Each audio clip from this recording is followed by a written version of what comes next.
BCom second year के student के लिए इनकम टैक्स पेपर के अंतर्गत मैं डॉक्टर स्नेहा बाबेल आज जो आपके साथ टॉपिक डिस्कस करूंगी वो है बेसिक सैलरी। और बेसिक सैलरी को यानी मूल वेतन को एक प्रैक्टिकल क्वेश्चन के माध्यम से मैं आपको समझाऊंगी कि किस तरीके से मूल वेतन किसी भी कर्मचारी के लिए टैक्सेबल होगा यदि वह सरकारी कर्मचारी है और यदि वह सरकारी कर्मचारी नहीं है। इस पूरे साल बीकॉम सेकेंड ईयर के स्टूडेंट्स इस बात को ध्यान में रखेंगे कि जो उनका प्रीवियस ईयर है इस पूरे साल वह प्रीवियस ईयर कंसिडर करेंगे 19-20। साथ ही साथ जो असेसमेंट ईयर है इस पूरे साल असेसमेंट ईयर क्या रहेगा 20-21। यानी जो नॉन गवर्नमेंट एम्प्लॉय हैं, गैर सरकारी कर्मचारी हैं, उनके लिए प्रीवियस ईयर 1 अप्रैल 2019 से 31 मार्च 2020 कंसिडर किया जाएगा तथा कर निर्धारण वर्ष 1 अप्रैल 2020 से 31 मार्च 2021 प्रीवियस ईयर में इनकम अर्न कीजिए और कर निर्धारण वर्ष में उस कमाई गई इनकम पर टैक्स चुकाइए। लेकिन यदि गवर्नमेंट एम्प्लॉय हैं तो इम्पॉर्टेंट वर्डिंग्स जो मैं स्टूडेंट्स को बोल रही हूँ, गवर्नमेंट एम्प्लॉय के केस में जो प्रीवियस ईयर है, गवर्नमेंट एम्प्लॉय के केस में प्रीवियस ईयर की डेट्स जो हैं गवर्नमेंट एम्प्लॉय के केस में चेंज हो जाएगी और प्रीवियस ईयर जो उनका कंसिडर होगा वह प्रीवियस ईयर 1 मार्च 2019 से 29 फरवरी 2020।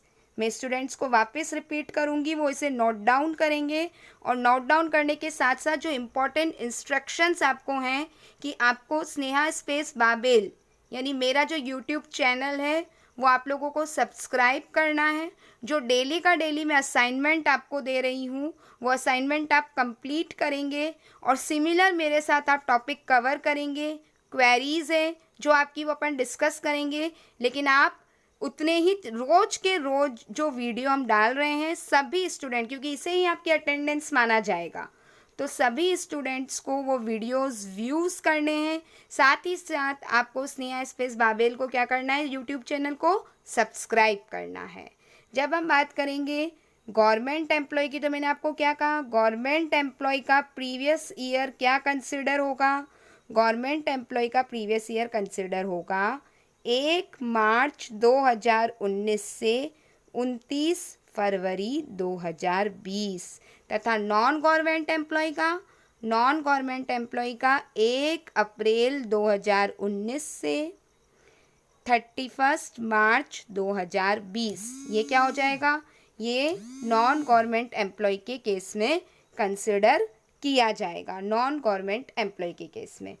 तो इस पूरे को अभी हम डिस्कस करेंगे एक इलास्ट्रेशन के माध्यम से कि सीता जो एक असेसी है उसने ज्वाइन करी है सर्विस 1 जनवरी 2014, इम्पॉर्टेंट 1 जनवरी 2014 को, और उसका जो पे स्केल है वो ध्यान से सुनेंगे।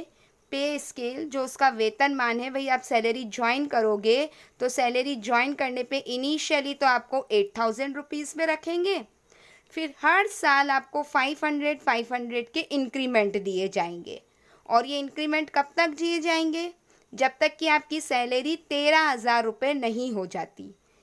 जैसे ही आपकी सैलरी 13,000 रुपये हो जाती है फिर आपको ये 700 के इंक्रीमेंट दिए जाएंगे और तब तक दिए जाएंगे जब तक कि आपकी सैलरी 20,000 नहीं हो जाती। हर एम्प्लॉयर प्रोवाइडेड हर 3 एडवांस इंक्रीमेंट।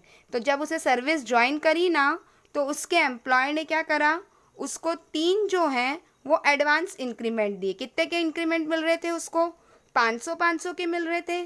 सर्विस सीता ने कब ज्वाइन की, सीता ने सर्विस ज्वाइन की 1 जनवरी 2014 को। तो 1 जनवरी 2014 को 8,000 रुपये के इसको बेसिक पे रखा था, लेकिन 500 के 3 इंक्रीमेंट मिले, यानी 1 जनवरी 2014 से 31 दिसंबर 2014 तक कितने रखे गए हैं? 9,500 रुपये। 1 जनवरी 2015 से 31 दिसंबर 2015, अब 9,500 में कितने का इंक्रीमेंट दोगे आप? 500 रुपये का, तो 10,000 रुपये, फिर वापस 500 का 10,500, फिर 500 का 11,000, और ये आपको 500 का इंक्रीमेंट कब तक देना है? जब तक कि सैलरी 13,000 रुपये नहीं हो जाती। जैसे ही सैलरी 13,000 रुपये हो जाएगी तो फिर आप इंक्रीमेंट कितने कितने का देंगे? फिर इंक्रीमेंट 700 रुपये के दिए जाएंगे, और ये इंक्रीमेंट कब तक दिए जाएंगे? जब तक कि सैलरी 20,000 रुपये नहीं हो जाती। तो इस तरीके से 1 जनवरी 2019 से 31 दिसंबर 2019 तक कितनी हो गई? 12,000 रुपये, और 1 जनवरी 2020 से 31 दिसंबर 2020 12,500। तो ये हमने दो किस लिए कैलकुलेट करे? इसलिए करे कि क्वेश्चन ने हमें कहा कि what would be her salary, basic salary for the assessment year 2021 if she is a government employ और if she is a non government employ. तो इस केस में स्टूडेंट्स क्या करेंगे? जो ध्यान से बात को समझेंगे वो ये है कि यदि वह गवर्नमेंट एम्प्लॉय है तो गवर्नमेंट एम्प्लॉय के केस में अभी मैंने आपको बताया कि उसका प्रीवियस ईयर कहाँ से कंसिडर होगा? उसका प्रीवियस ईयर कंसिडर होगा 1 मार्च 2019 से 29 फरवरी 2020। हर 4 साल में लीप ईयर होते हैं। 16 में जो थी वो फरवरी 29 की थी, तो वापस आपके फरवरी में क्या हो गया? 2020 की फरवरी में कितना? 29 की आ गई आपकी फरवरी। तो 12,000 रुपये। अब आप देखो मार्च 19 किस में आ रहा है? ये हमारा इसमें आ रहा है। तब इसको कितनी बेसिक दे रहे थे अपन? 12,000 दे रहे थे। तो 12,000 को दिसंबर 2019 तक, तो 12,000 फॉर 10 मंथ है, तो 12,000 मल्टीप्लाइड बाई 10 कितना आया? 1,20,000 रुपये। लेकिन अभी तो हमारा प्रीवियस ईयर पूरा कंप्लीट नहीं हुआ। प्रीवियस ईयर कब ख़त्म होता है? 31 मार्च 2020, यानी 2020 के कितने महीने लेने हैं आपको? ये तो नॉन गवर्नमेंट एम्प्लॉय, और गवर्नमेंट एम्प्लॉय में बताइए प्रीवियस ईयर कब कंप्लीट होगा? 29 फरवरी 2020, यानी 2020 के कितने महीने? 2 महीने, जनवरी और फरवरी। 2020 में बताइए उसकी सैलरी कितनी थी बेस? 12,500, तो 12,500 मल्टीप्लाइड बाई 2 कितनी हो गई? 25,000। तो ये टोटल बेसिक सैलरी कितनी आई? 1,45,000। ये पूरा मैंने आपको क्या बताया? यदि वो क्या है? गवर्नमेंट एम्प्लॉय है। यदि अब वो नॉन गवर्नमेंट एम्प्लॉय है तो अभी आपको मैंने कहा प्रीवियस ईयर क्या हो जाएगा? 1 अप्रैल 2019 से 31 मार्च 2020। तो 19 के तो कितने आ रहे हैं?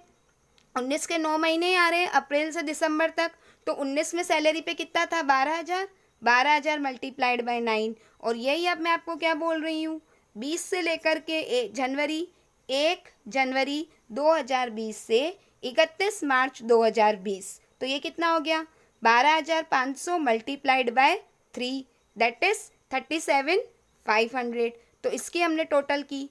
तो जब वो गवर्नमेंट एम्प्लॉय होगा तो इसके टोटल बेसिक सैलरी 1,35,000, और जब वह नॉन गवर्नमेंट एम्प्लॉय होएगा तो उसकी टोटल बेसिक सैलरी क्या होगी? 1,45,500। तो स्टूडेंट्स, मैंने आपको आज ये पूरा प्रैक्टिकल क्वेश्चन करके ये समझाया कि जो बेसिक सैलरी है गवर्नमेंट एम्प्लॉय के केस में किस तरीके से टैक्सेबल होगी, और यदि नॉन गवर्नमेंट है तो किस तरीके से होगी, क्योंकि पे स्केल मिलता है। पे स्केल के केस में गवर्नमेंट और नॉन गवर्नमेंट दोनों में हमें कैलकुलेशन करनी। तो मूल वेतन क्या है? प्रति माह एक निश्चित राशि कर्मचारी को मूल वेतन के रूप में दी जाती है। सामान्यतः ऐसे वेतन की गणना आपसी समझौते के आधार पर या प्राप्त वेतनमान, जिसे पे स्केल कहते हैं, उसके आधार पर होती है। मूल वेतन के अतिरिक्त कर्मचारी को भत्ते एवं अनुलाभ भी क्या होते हैं? प्राप्त होते हैं। तो एक तो आपके आ गया वेतनमान। वेतनमान में छठे वेतन आयोग के अनुसार सरकारी कर्मचारी और अर्ध सरकारी कर्मचारी के मूल वेतन के निर्धारण में वेतनमान तो दिया ही गया है, परंतु साथ ही प्रत्येक कर्मचारी को एक ग्रेड पे, महाविद्यालय एवं विश्वविद्यालय के शिक्षकों को विश्वविद्यालय अनुदान आयोग ने शैक्षणिक पे, एकेडमिक पे भी दिए। तो 1 जनवरी 2006 के पश्चात प्रत्येक सरकारी कर्मचारी का जो मूल वेतन है वह ज्ञात करने के लिए वेतनमान के अनुसार वेतन तथा ग्रेड पे का योग, इंपॉर्टेंट वर्डिंग मैंने आपको क्या बोली, वेतन और ग्रेड पे दोनों का योग क्या माना जाएगा, मूल वेतन माना जाएगा। अब वेतन के उपार्जित होने का समय। वेतन शिक्षक की आय के लिए गत वर्ष सदैव कर निर्धारण वर्ष के तुरंत पूर्व का वित्तीय वर्ष है। अतः जो वेतन 1 अप्रैल से 31 मार्च तक की अवधि में उपार्जित होता है कि उपार्जित होने के समय में क्या होता है, अलग अलग समय दिया जाएगा, तो संबंधित कर निर्धारण वर्ष में ही कर लगाया जाएगा।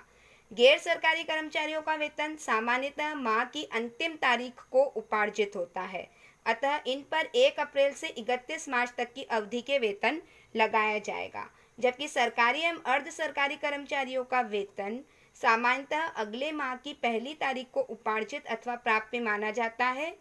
इनके लिए मार्च महीने का वेतन अप्रैल में प्राप्य माना जाता है, इसलिए इनके 1 अप्रैल से 31 मार्च तक के वेतन के स्थान पर मार्च से फरवरी तक के वेतन पर कर लगाया जाता है। अर्थात कर निर्धारण वर्ष 2021 के लिए मार्च 2019 से फरवरी 2020 तक के वेतन पर कर लगाया जाएगा। मार्च 2020 का वेतन अप्रैल 2020 में प्राप्य माना जाएगा और उस पर कर निर्धारण वर्ष कब लगेगा, 21-22 में जो है वह कर लगाया जाएगा। तो प्राप्य वेतन, salary received, salary accrued, advance salary और एरियर ऑफ सैलरी, ये जो सारे प्रोविजंस हैं वो मैंने आपको इसमें पूरी क्लास जो है इसमें बतलाए हैं। तो आज की क्लास मैं डॉक्टर स्नेहा बाबेल स्टूडेंट को वापस कहूँगी कि आप लोगों के लिए कंपलसरी है कि आप मेरा YouTube channel Sneha space Babel को सब्सक्राइब करेंगे। साथ ही साथ स्टूडेंट्स के लिए, सभी के लिए कंपलसरी है बीकॉम सेकेंड ईयर के लिए कि वह इस लेक्चर को व्यू करेंगे, इस पूरे क्वेश्चन को राइट डाउन करेंगे और इससे संबंधित जो मैं आपको अब नेक्स्ट क्वेश्चन दूंगी वो असाइनमेंट के रूप में आप उस क्वेश्चन को सभी स्टूडेंट्स जो हैं वह कंप्लीट करेंगे। Thank you.